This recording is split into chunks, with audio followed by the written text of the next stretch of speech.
ভাৰত বচাওক সংবিধান বচাওক স্লোগানেৰে আজি গুৱাহাটীৰ খানাপাৰাত অনুষ্ঠিত কংগ্ৰেছৰ বিশাল গণসমাৱেশ। বিৰুদ্ধে গঢ়ি উঠা গণ আন্দোলন দেখি প্ৰধানমন্ত্ৰী নৰেন্দ্ৰ মোদী পৰা আৰম্ভ কৰি ৰাজ্যিক বিজেপিৰ নেতাসকলে হিতাহিত জ্ঞান হেৰুৱাই পেলাইছে আৰু কংগ্ৰেছ দলক অসমৰ শত্ৰু সজাবলৈ উঠি পৰি লাগিছে। সেই অভিপ্ৰায় পূৰণ কৰাৰ বাবে বিজেপি দলে বিভিন্ন বিভ্ৰান্তিকৰ তথ্যৰ আশ্ৰয় লৈছে। কথা দিয়া মতে আজি কেব বিৰোধী অসমীয়াৰ কাষত থিয় দিলে কংগ্ৰেছৰ যুৱৰাজ ৰাহুল গান্ধীয়ে। কংগ্ৰেছৰ যুৱৰাজৰ লগতে এই গণসমাৱেশত উপস্থিত থাকে অসম প্ৰদেশ কংগ্ৰেছ দলৰ সভাপতি ৰিপুণ বৰা, অসমৰ প্ৰাক্তন মুখ্যমন্ত্ৰী তৰুণ গগৈ ডাঙৰীয়া, সাংসদ গৌৰৱ গগৈ, সাংসদ আব্দুল খালেক ডাঙৰীয়াৰ লগতে প্ৰদেশ কংগ্ৰেছৰ বিষয়ববীয়াসকলে। এই গণসমাৱেশত প্ৰায় 10 সহস্ৰাধিক জনতাৰ সমাগম হয়। কংগ্ৰেছ দলৰ যুৱৰাজজনে তেখেতৰ ভাষণত কয়, অসমৰ যিকোনো বিপদৰ সময়ত তেখেতে অসমৰ জনতাৰ কাষত থাকিব। मुझे याद है बीजेपी के आने से, सरकार बनने से पहले वाले चुनाव में मैंने अपने हर भाषण में कहा था कि अगर असम में बीजेपी सरकार बनाएगी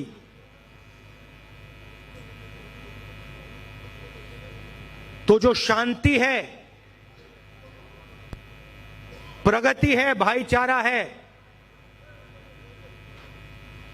वो खत्म हो जाएगा और असम में एक बार फिर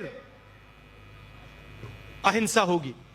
हर भाषण में मैंने कहा था और आज मुझे ये बात दोहराने पर दुख हो रहा है,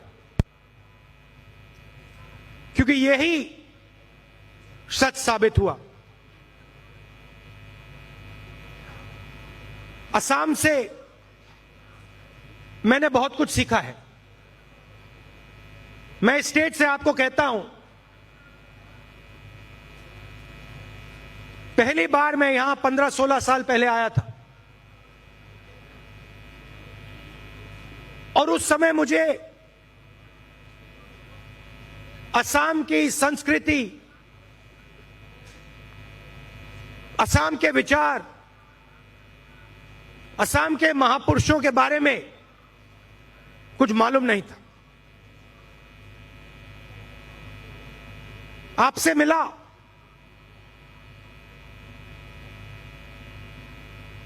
आपने मुझे शंकरदेव जी के बारे में बताया,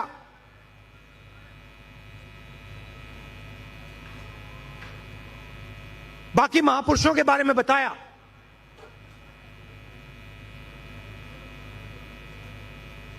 असम की हिस्ट्री के बारे में बताया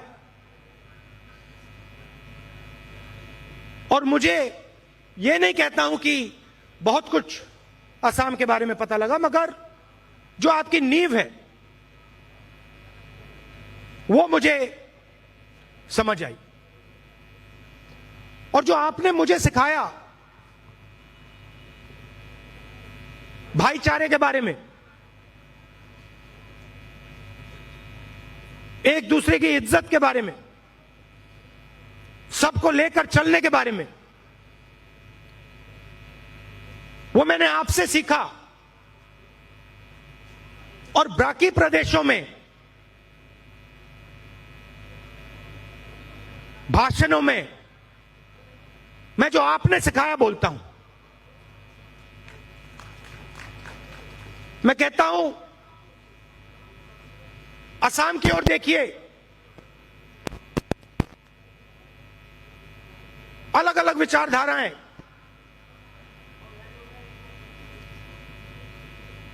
पहले हिंसा हुआ करती थी, पूरा प्रदेश एक हुआ, अहिंसा के पथ पे चला, शांति आई, तेजी से प्रगति आई।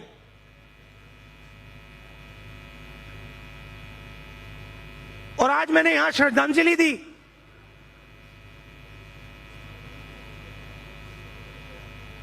असम के बेटों के लिए, और मुझे दुख हो रहा है,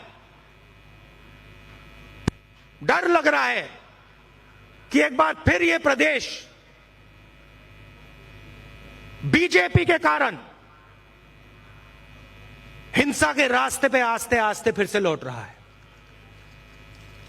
मैं यहां आपसे राजनीतिक भाषण करने नहीं आया हूं।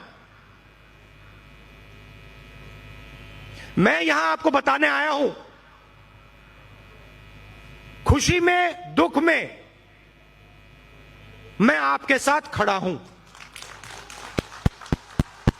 গণসমাৱেশত জয় আই অসম ধ্বনিৰে আকাশ বতাহ কঁপাই তোলে জনতাই।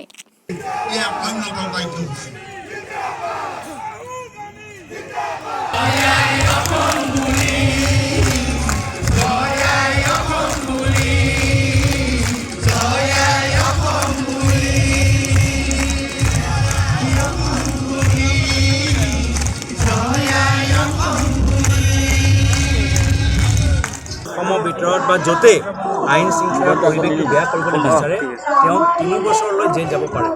সেইকাৰণে মই বিচাৰিছোঁ কি ভাল পাইছোঁ কি পুলিচ প্ৰশাসনে এটা ইনকুৱাৰী কৰিছে কি কোন ৰাইজে জড়িত আছে য'ত আইন শৃংখলা পৰিৱেশটো বেয়া কৰিছে। কিন্তু ইয়াৰ লগত মই কৈছোঁ এই ইনকুৱাৰীত মন্ত্ৰী হিমন্ত বিশ্ব শৰ্মা ডাঙৰীয়াও সামৰিব লাগে। তেওঁ যি ধৰণৰ উত্তেজিত বক্তৃতা দিছে, তেওঁ যি ধৰণৰ মানুহৰ মাজত এটা সাম্প্ৰদায়িক এটা ৰং দি আইন শৃংখলাটো বেয়া কৰিবলৈ বিচাৰিছে, তেওঁকে প্ৰথমে এনকুৱাৰীত সামৰিব লাগে। সেইটোৱে আমি কৈছোঁ যে আজি অখিল গগৈক আজি তেওঁলোকে বিজেপিৰ চৰকাৰে NIA আদালত দেখাইছে আৰু বিনয় শইকীয়াৰ ওপৰত তেওঁলোকে একো কেছ কৰা নাই। আজি এইটোৱে দেখাইছে কি বিজেপিয়ে কেনেকৈ পুলিচ প্ৰশাসনক লৈ ৰাজনীতি কৰি আছে। মই পুলিচ প্ৰশাসনলৈও মোৰ আহ্বান, তেওঁলোকৰ যি সংবিধান, তেওঁলোকৰ যি শপত গ্ৰহণ কৰিছে সংবিধান ৰক্ষাৰ ক্ষেত্ৰত, এই যে তেওঁলোকে নিজৰ যে বিউৰ'ক্ৰেটিক যে কোড অফ কণ্ডাক্ট, এইটোও পুলিচ প্ৰশাসনক মনত ৰাখিব লাগে, আমাৰ জিলা প্ৰশাসনক মনত ৰাখিব লাগে। আৰু মানুহে গম পাই গৈছে কি আজি অখিল গগৈক আপোনালোকে জেললৈ পঠাইছে, কিন্তু মৃণাল শইকীয়াক আপোনালোকে একশ্যন কৰা নাই। যি আইনী পৰিৱেশ অখিল গগৈৰ ওপৰত হৈছে, একে আইনী পৰিৱেশ মই বিচাৰোঁ কি ক্ষমতাৰ বিধায়ক মৃণাল শইকীয়াৰ ওপৰত হ'ব লাগে।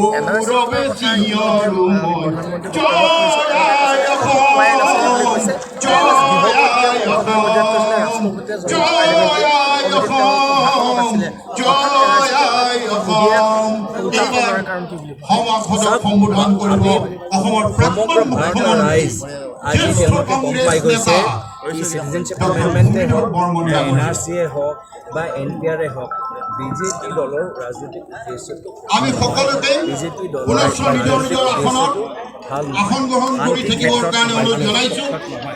আইন শৃংখলা বেয়া কৰিবলৈ বিচাৰিছে, সৃষ্টি কৰিবলৈ বিচাৰিছে। ডেকা ভাৰত ওলাই আহিছে, ডেকা অসম সংবিধানৰ কথা কৈছে, ডেকা অসম চুক্তিৰ কথা কৈছে। আজি যে ডেকাসকল ওলাই আহিছে, মই তেওঁলোকৰ শলাগ ল'বলৈ বিচাৰিছোঁ, তেওঁলোকৰ নেতৃত্বত ময়ো যাবলৈ বিচাৰিছোঁ। আজি মই বিচাৰিছোঁ, মই তেওঁ এজন সমৰ্থক হিচাপে, এজন দাদা হিচাপে মই তেওঁলোকৰ যুৱকসকলৰ পিছে পিছে মই গৈ থাকোঁ। মই বিচাৰোঁ আমাৰ দেশৰ ভৱিষ্যত যুৱকসকল যে আজি ভয় খোৱা নাই, পুলিচৰ লাঠি পাই ভয় খোৱা নাই, হিমন্ত বিশ্ব শৰ্মা ডাঙৰীয়াৰ পৰা ভয় খোৱা নাই, আজি এটা ভাল লক্ষ্য। এই যুৱকসকলে আমাৰ আগৰ দিনৰ আমাৰ অসমৰ লোকতান্ত্ৰিক পৰিৱেশটো জীয়াই ৰাখিব।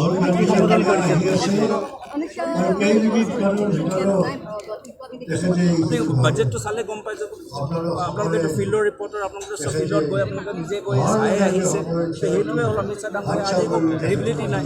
আজি 3জন মানুহৰ বা 4জন মানুহৰ একো ক্ৰেডিবিলিটি নাই। প্ৰথম হ'ল প্ৰধানমন্ত্ৰী মোদী ডাঙৰীয়া, 15 লাখ টকা 2 কোটি চাকৰি, একো ক্ৰেডিবিলিটি নাই।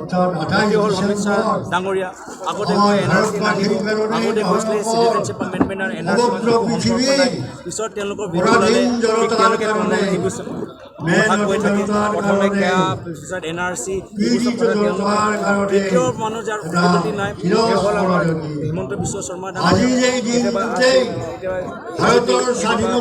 কেতিয়াবা বিজেপি কাইলৈ গৈ পৰ্যাপ্ত মানে আমি তেওঁলোকৰ চতুৰ্থ মানুহ যাৰ একো ক্ৰেডিবিলিটি নাই, এইটো হ'ল সভাপতি অতুল বৰা। আজি তেওঁলোকৰ স্থিতি নাই, আজি তেওঁলোকে যে নিজৰ দলক বা নিজৰ মানুহক বিক্ৰী কৰিছে, বিট্ৰেল, তেওঁ বিশ্বাসঘাতক, ৰাজনীতি কেতিয়াও পাহৰি নাযায়।